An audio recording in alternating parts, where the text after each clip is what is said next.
Welcome to all. Social History of England, presented by Maragda Deepa, Assistant Professor of English. Feudal system. In a feudal system, a peasant or worker known as a vassal received a piece of land in return for serving a lord or king, especially during times of war. Vassals were expected to perform various duties in exchange for their own fiefs or areas of land. Feudalism. Feudalism was a combination of legal, economic, military, and cultural customs that flourished in medieval Europe between the 9th and the 15th centuries. It is a way of structuring society around relationships. It is derived from the Latin word feudum or feudum. Lords and vassals. Starting from the top of society's pyramid, the monarch. A good example is William the Conqueror, who considered all the lands of England as his personal property, would give a parcel of land to a noble who, in return, would be that monarch's vassals, that is, he would promise loyalty and service when required. The most common and needed service was military service, which entailed fighting in that monarch army or protecting assets of the crown, such as castles. In some cases, a money payment which the monarch then used to pay mercenary soldiers might be offered instead of military service.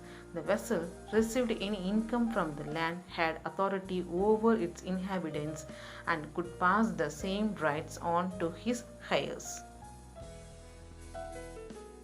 Feudalism in England.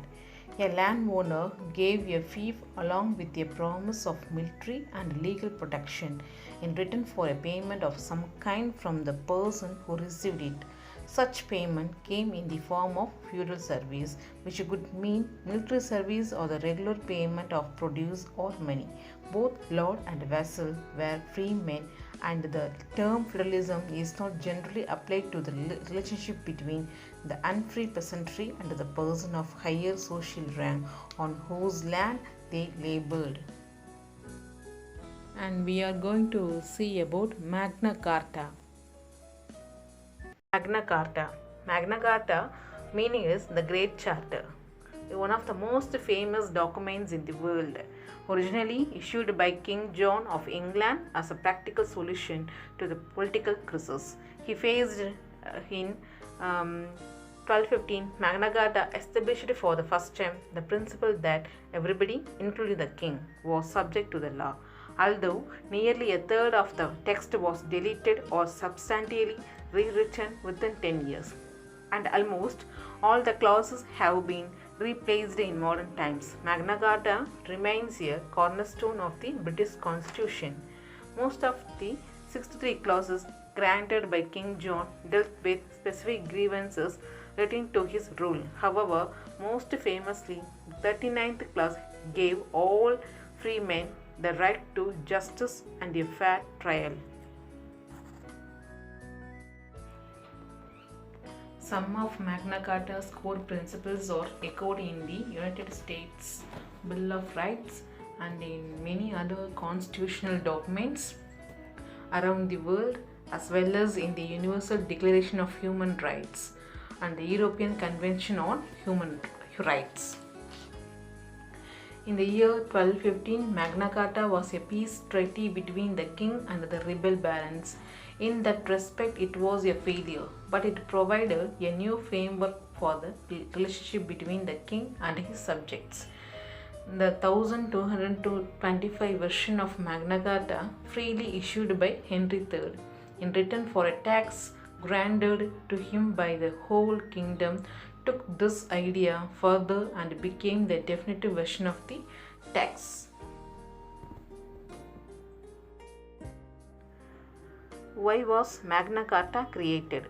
In the year 1214, a mercenary army raised by King John was defeated by the French at the Battle of Bouvines in northern France. This army had been paid largely by the tax known as scutch, a payment made to the crown in place of providing knights for military service and the focus of much baronial discontent.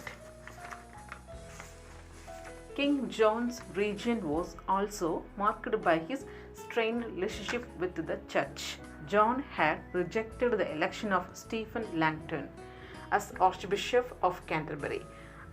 The Pope issued a decree prohibiting people in England from receiving the sacraments of being buried in consecrated ground. King John was excommunicated by Pope Innocent III in the year 1209.